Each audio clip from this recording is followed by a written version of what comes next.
Might be 20 if you could get my yeah. Oh, I'm gonna get him a fight. Bob, what's going on? How are you? We're joined by Bob Santos, Trainer of What the up, Bob? Year. Hope all is well. Everything's great. How's everything going, my man? Oh, everything is good, man. Just happy to have you on the show. First and foremost, Whoa. I guess, do you want to start off just by giving us an update, man? What's cooking for Bob Santos and the team? Well, we were very fortunate this past Saturday to have that big win over Nicholas Walters with Luis Corian Torres. I thought he had a spectacular performance, stopping him within 3 rounds. And obviously, Nicholas Walters had that great win over Adorno. And so we were very excited about that, to have the Mexican 135-pounder Southpaw do what he did. And then obviously, we're moving on next week into Elijah Garcia going up against Terrell Goucher, who, I went against him before, obviously, with Lara. So I think that's going to be a good barometer for where he's at in title contention. And we'll see how that plays out on the 22nd. Then we move on to hopefully we're going to have Brian Mendoza around April 12th. And then we're going to go on to Denier Perot.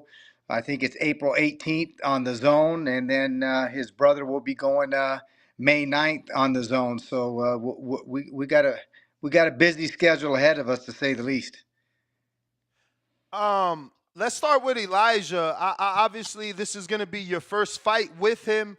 How'd that come about? What made him reach out to you, or you reach out to him? And how willing was he to relocate? Because he's from Arizona, and while that's only a 4 hour away, he still has to relocate to train with you. Well, yeah, this is the first time he's really been in a camp. Obviously, he was trained by his grandfather and his father.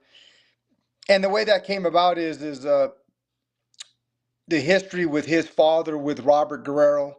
Um, they have a past history together. They did a lot of amateur fights back in the day from the same area out there. The father's out there from Salinas, Robert from Gilroy, which is not too far away, and and Louis DeCubas Jr.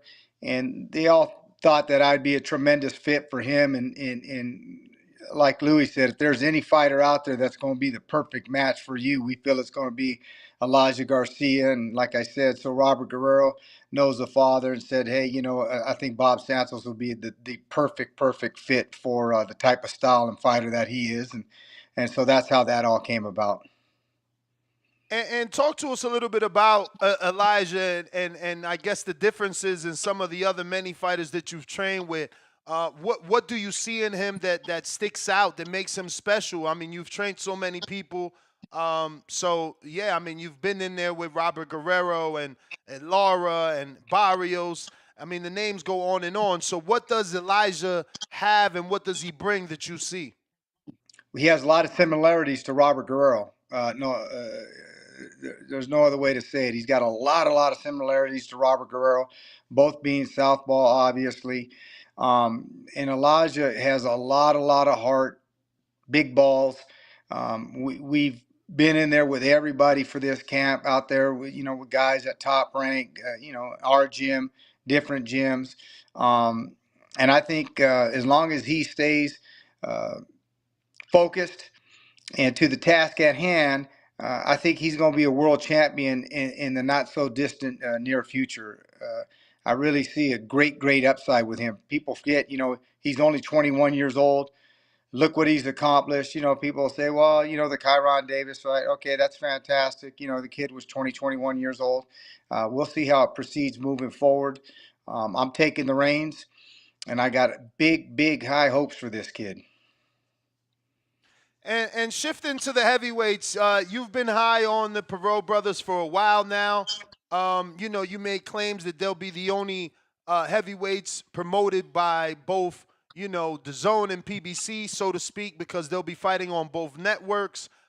Where exactly is he, and when will we start to see him with the top?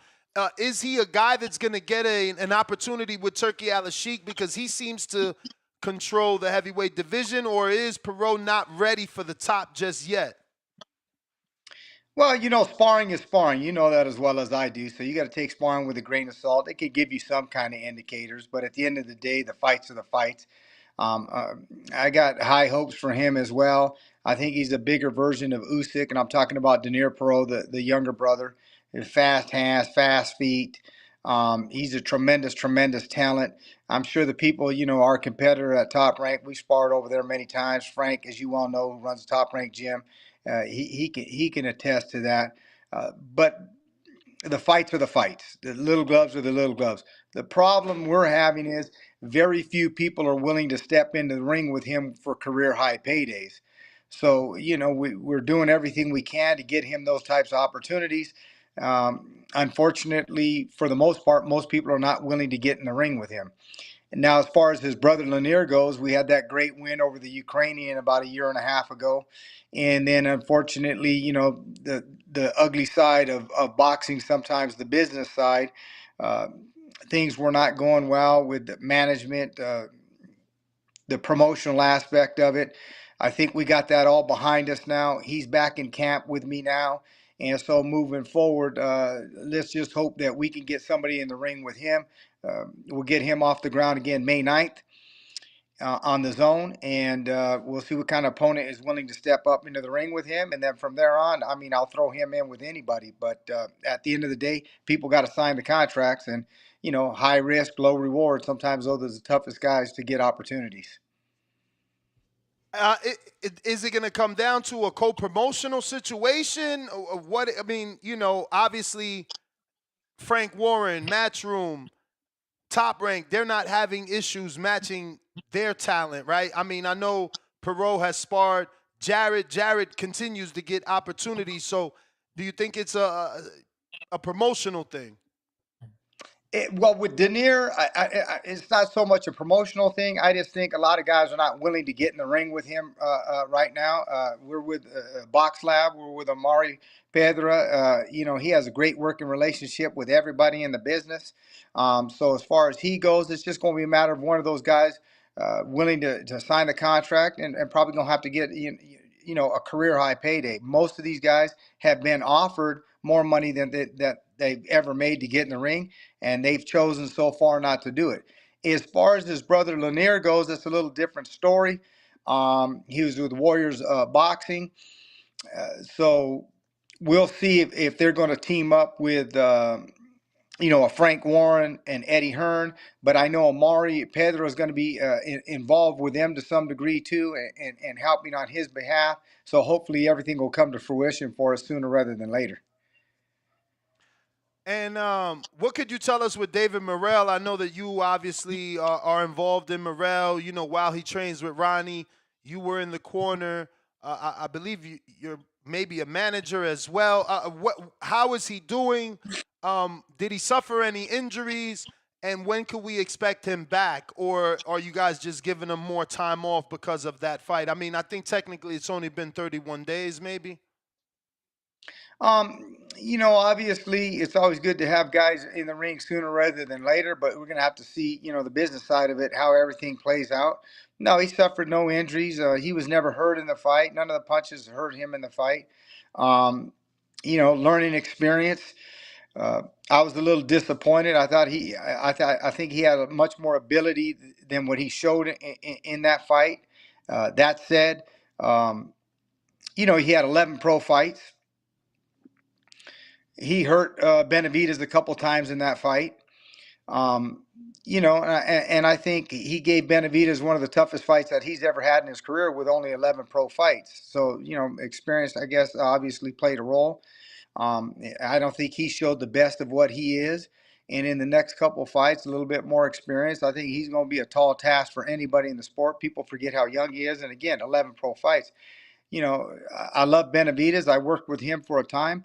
I would say this, if you flip it and you had Morel had 28, 29 pro fights and Benavidez only had 11 pro fights, I don't think he would have ever made the distance. All right, all right. And what month you're expecting him to come back? Hopefully in the summer. Okay. Maybe sooner than that. I think like I said, he came out no injuries. He wasn't hurt in any way, shape, or form. And I think moving forward, that fight right there, he gained a wealth of experience on that stage. It was his 11th pro fight or 12th pro fight. So I think moving forward, he's only going to get better, better, and better, and he's going to be a tall task for anybody. Like I said, moving forward. Do you take him back to Minneapolis to rebuild, or because that was the big stage with what people perceive to be the Mexican monster? There's no rebuilding. Well, to me, he's ready for anybody. He got that fight experience, but obviously Louis DeCubas Senior, his promoter, and them will have to make that decision. That's up to them to decide what they want to do. As far as I'm concerned, though, you could throw him in with Bivol, better be if you could throw him in with a rematch with Benavidez. I don't. I'll tell you this: I don't think Wow, Benavidez is going to want to get back in the would, ring with him anytime soon. and you would want him to do the rematch the next fight, no fight in between. I wouldn't mind putting him in with a rematch with him, no fight in between. I think he got a wealth of experience. He knows where the guy's at. We heard him. Well, let's put it this way: we heard him more times than he heard us. Did he win the boxing fight? Sure, he did. But did he ever hurt Morel in that fight? No. Did Morel hurt him? Yes. Can we make adjustment? What can he really do any different than what he did the first fight? Now, if you look at Morel just in GP, he only threw 20 body shots for whatever reason. I can't attest to why he did that, but he only threw 20 body shots. I mean, even if you to throw more body shots, not even landing more body shots, you're going to open up much more opportunities up to the top, because then he has to defend many more things. He has to defend the body. He has to defend the head. He's going to have to pull down to bring him up. When you only throw 20 body shots, it's very, very difficult to win a fight that way at that level. And that said, without throwing any body shots, he still clipped them up top. So, we all know this in boxing: the punch you don't see coming is the punch that's going to be the most devastating. Now, if I have to defend my body down here and then now have to defend things up top, it's going to make that punch much more dangerous and effective. So I think there's a lot more things that he could do in the rematch that he didn't do in the first fight, that he could work on. And as far as I'm concerned, Benavidez, there isn't anything that he's going to be able to change or adjust. All right. Excuse me. All right. I got a couple of questions for the people before we get you out of here. First one coming from Root. Did you say something, Johnny? Can I get a quick question? Yeah, sure. Jump in, bro. Anytime. You got to jump in. Nah, you guys had a good flow, man. I ain't want to mess up your chemistry. What's going on, Bob? Good to see you, How's my friend. everything going, my man? Good. First of all, I'm glad that you were able to get the other Perau brother a fight. I know we spoke about that at Pro Box. He was having a hard time getting him a fight, so I'm glad we're going to see him again. Do we see Jason Rosario back in the ring again? I'm not one to tell a fighter what to do with their career. I have my thoughts, my perspectives, but I never want to tell somebody that has been doing something their entire life what to do with their life, what their decisions are. A lot of people say, well, he should retire, he should do this. A lot of people said he never should have been in the Ramos fight. A lot of people said he never should have been in the Rosario fight. The fight with Hurd. But I think that's always left best to the fighter and his family to make decisions on what they want to do moving forward with their career. If they come to me, I'll give them insight. I'll give them the best decision on what I think and what I believe. But outside of them doing that, I think that's something that they have to decide. They have to live with, because that once it's done, there's no going back. And they only can make that decision. They're the only ones that have walked in those shoes. They're the only ones that have made those sacrifices. It's easy for us as fans or people to say, well, he should retire. Maybe that's the right thing to do for you personally. But did you do all the sparring sessions? Did you do the training? Did you do the road work? Is this something that's been your passion, your life, which you is in your DNA? If not, then I think that decision is always best left up to the fighter. So I guess it's safe to say he hasn't made that decision yet. Will he take some time and then make it, or do you think that as far as I know, he's in the Dominican. He'll touch base with me here and there, but I don't know of any decision that he's made yet. But regardless of what he decides, I will say this: give that man his absolute. Ooh, he might have got a call, Ness. Sorry about that. I say give him the ultimate props and respect. And the reason I say that is in life, it's easy when things are going your way and you've always been victorious. For a guy to have, had 4 defeats, been stopped 3 or 4 times, been out of the game almost 2 years, and to come back and to get to that level, yes, we fell short, but to get to that level, I thought the stop. I thought the stoppage was a bad stoppage. I think they shouldn't have stopped the fight. Um, I had talked to the referee beforehand with that. You guys there? Yeah, we're here. Yeah, we're here. Okay. Yeah. So anyway, I thought it was a bad stoppage, and it is what it is. Did I think, was he probably going to win the fight? Most likely not. It wasn't going our way. It wasn't looking that great, but he had earned the right. I had told the referee before that we had a tremendous camp. He's a big time puncher. He's been down 17 times. If he goes down, wherever the case may be, give us an opportunity. If I see that he's taking any kind of damage that I see outside of what I think, I'll stop the fight myself. And so a lot of times, to me, he should have let that fight go. Rosario's a big time puncher. You got to let a fight like that go at that level. They stopped it early. Ramos came up to me and he said, "Hey, Bob, I thought it was a bad stoppage his own self. You guys could have him on the show. He'll attest to what I said." Like I that that being said, was he probably going to win the fight? Most likely not. But he did have a puncher's chance and should have been allowed and afforded the ability to go the distance, which I think he would have been. And for him just to come back from all that adversity, 2 years off, getting stopped by Charlo with a body shot, getting stopped by Mendoza within 2 or 3 rounds, and to get the fight with Hurd. A lot of people don't know this. You know this because you was at the fight. We had a broken hand going into the fight with Hurd. His right hand was broken. We still took the fight. He still got the draw. And then the fight with Ramos, we're fighting absolutely one of the best young fighters in the sport, who's a southpaw. And I think he gave great account of himself. He got up off the knockdown, didn't quit, and that's a testament to not only him, to everybody in life, that you never give up and you keep on pushing no matter what anybody says. So my hat's off to Jason Rosario, a former unified champion, and people should put some respect on that. Yeah, shout out, and one more, Ness, one more. Can you give us an update on Mario Barrios? Well, we're waiting on Luis de Cubas Jr., who basically makes those decisions, Amazon Prime, to see what they want to do. So hopefully he'll be in the ring again sooner rather than later. And hopefully at some point, maybe, at the end of spring, maybe the beginning of summer, somewhere in that area. All right, Bob. I got Ruin a 504 New Orleans. He says, "What should the boxing fans know about Daniel Perau?" Fast hands, great feet. He has superior feet. He has very, very good feet, great timing. Um, like I always tell people, it's always hard to give analogies, but he's a lot like Usyk in terms of hand speed, foot speed.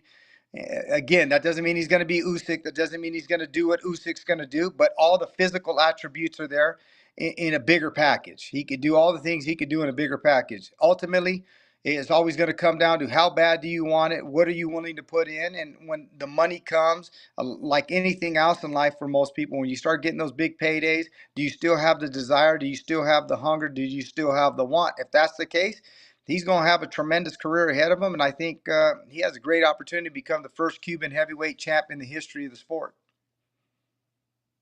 I got James Valdez from San Antonio, Texas. What ran through your head when you heard you were a nominee for the Trainer of the Year once again for this past year, 2024? Yeah, I'm always grateful to the fans, and I'm always grateful to people that think of me in that regard. It's always up to them to make those decisions on who they think is the best, and so you're always grateful and humbled just to be mentioned among some of the greats in the sport, because people forget this isn't pro football, pro basketball, or pro baseball where you predominantly have one league in one country. This is professional prize fighting, where you have fighters from Argentina, Japan, Ukraine, Russia, Mexico, Dominican Republic, Cuba, from all over the world. So to have your name mentioned in there, honestly, it's a very, very humbling experience. But I tell you, We leave no stone unturned to put our fighters in the best possible positions to win. We take it seriously. Every time I take on with a fighter, we're doing everything known to man to win. We're not just here to collect a paycheck. And I think the hard work and proof is in the pudding. Octo says, Coach, what's your favorite music artist and give us one movie we should watch? Oh, wow. One movie, Raging Bull is one hell of a movie to watch. I love Raging Bull. That's probably one of my favorite movies all time. And music. Wow. Uh, God, that's hard to say. What do you I turn guess on in the gym when you get to the gym? well, when we go to the gym, for me, I'll listen to like Rick James, things like that. I have a broad spectrum of what I listen into the gym, but I'm kind of that 70s, 80s guy, so I guess like Rick James, stuff like that. I like a little bit of that high energy type music. All right. We got Alex Vega from Palm Beach, South Florida. Always wondered, what is your heritage? My guess is Puerto Rican. Salute to all the work you do. You definitely one of the premier trainers in the world. Yeah, definitely. My mom's family's from the island, but we were born and raised in Northern California.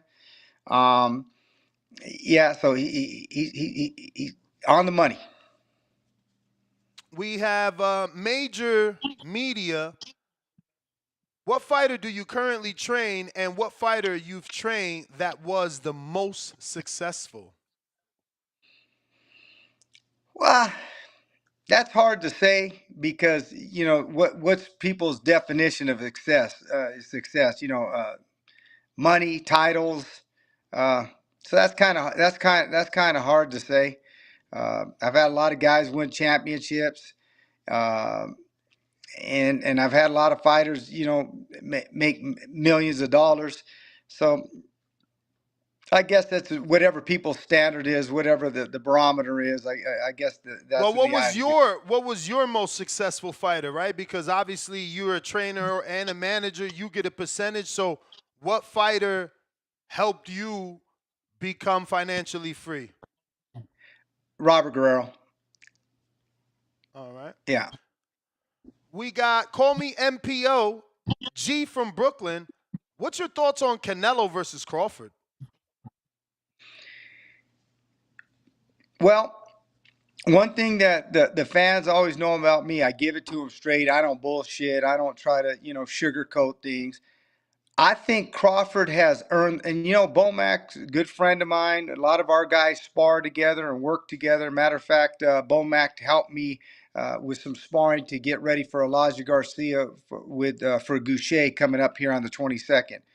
And he's a good friend of mine. And I have the utmost respect for him and his team. But I just feel that the size is going to be too much for Crawford, but I definitely think that he's earned the right for the opportunity. As a fan, I want to see it. Would I be shocked if Crawford ended up having his hand raised at the end of the night? No. But if I had to pick, I think I would go with Canelo. I just think that, man, it's a lot of size to be giving up. And especially you're going into your first fight into that weight class. You're not even settled into that weight class. So, gun to my head, I have to go with Canelo. I just think it's just too much size. And I don't know if Bud's going to have enough pop to keep him honest or keep him off of him. All right. All right. Mr. Benny Hill, he says, how did you become a trainer and what is your advice for amateurs turning pro? Well, how I became a trainer, I was very fortunate. My cousin Louis Molina fought in the 1956 Olympics. And so I was fortunate to the old Garden City boxing in San Jose. He took me to the gym there, and Eddie Devon and some of the older guys that were from Philadelphia kind of took me under their wing. I wasn't even thinking to be a trainer. I would work out there in the gym.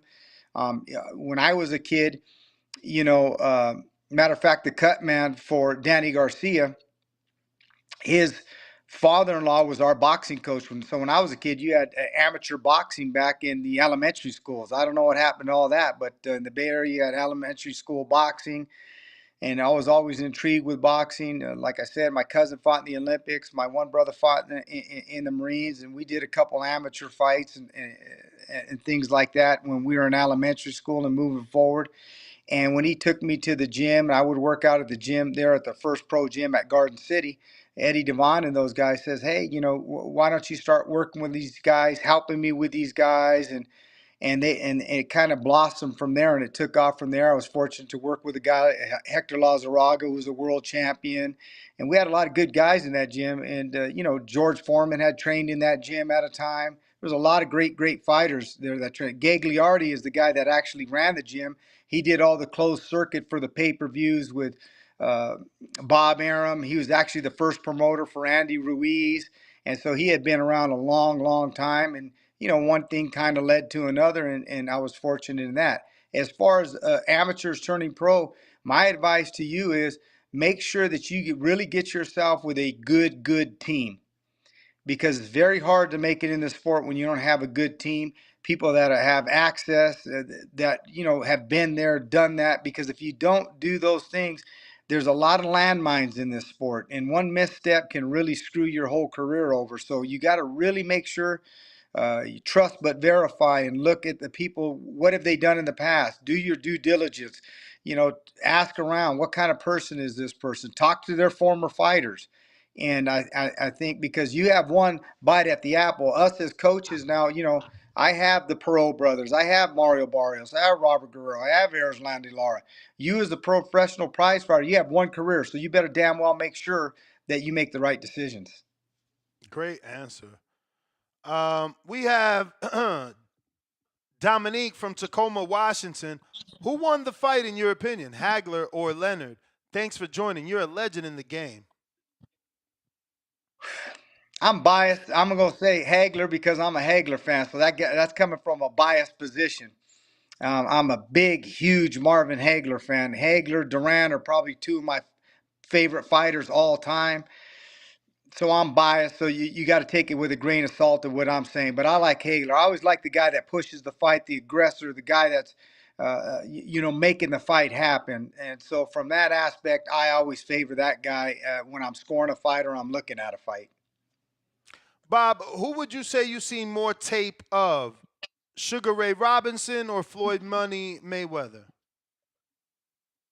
Floyd Money Mayweather. I'm a big fan of Mayweather's. I mean, I've seen a lot of Sugar Ray Robinson. Uh, Probably the best fighter ever. But I'm in the era of Floyd Mayweather. I was fortunate to see him, from '96 on at the Olympic trials that were out there in the Bay Area.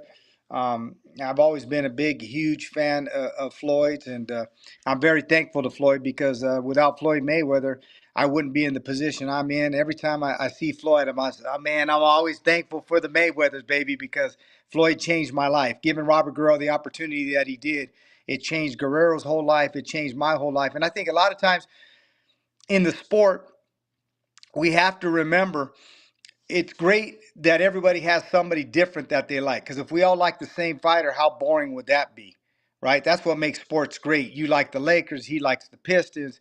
You like the Celtics, or in boxing, you like Floyd, you like Durant, you like whatever the case may be. That's what makes life great, right? Spice of life.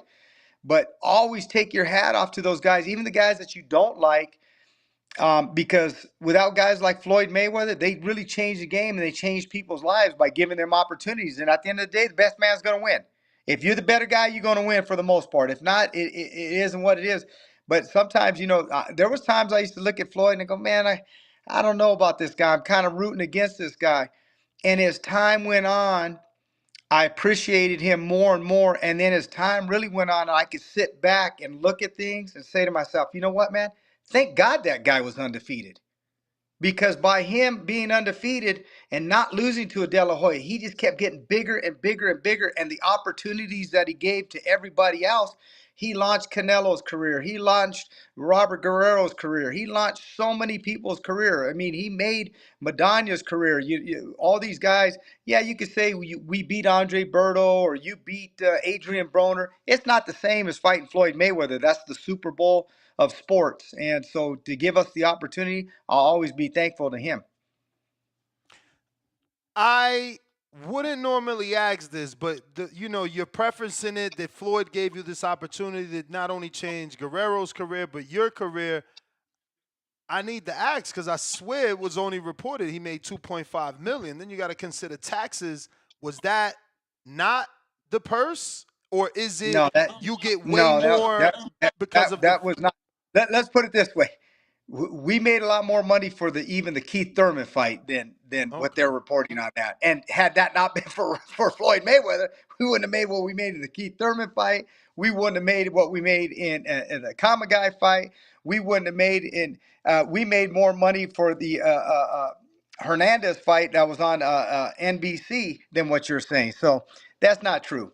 And a lot Okay. of times these people report things that just sometimes it's mystifying to me.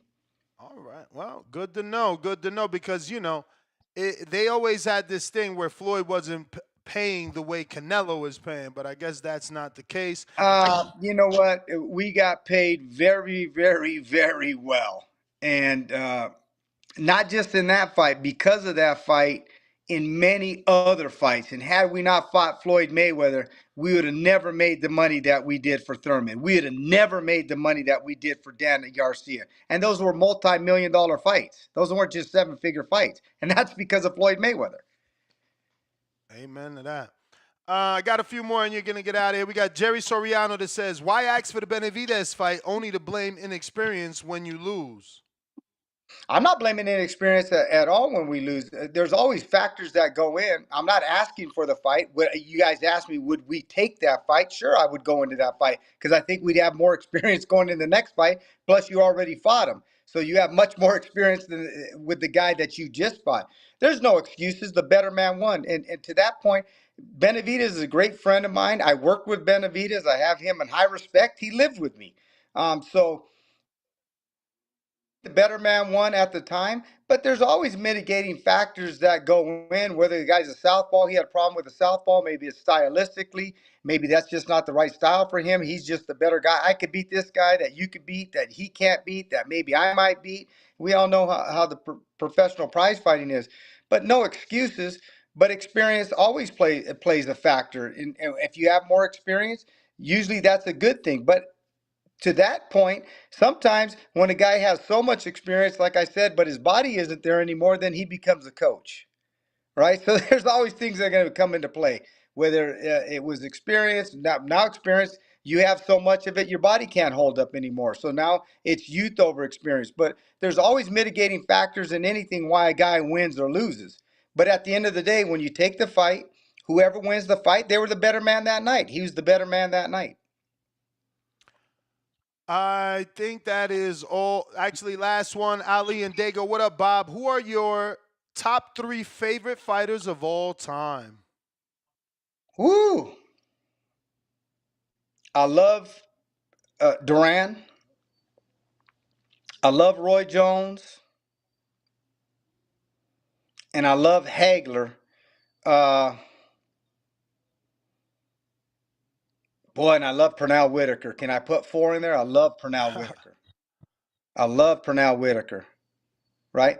Now, I didn't say who's the best, but those are my favorite guys that I like to watch. From a Well, boxing purist, I like I said, I like Pernell. Just from just sheer grit, balls, and determination, I like Hagler and I like Duran. And just from just raw talent, just Roy Jones, when he was at his apex, man, he used to just give me goosebumps because his talent level is just like it was like watching Michael Jordan in basketball. It's just you're seeing something that was just different and special. well, Bob, if you could give out your social media, those are all the questions. I do thank you. At Bob Santos Boxing, and I'm thankful for everybody. Remember, we don't make excuses. Just that sometimes I give in said, ain't no excuses. The better man, 9 times out of 10, always wins, unless the referee just makes sorry ass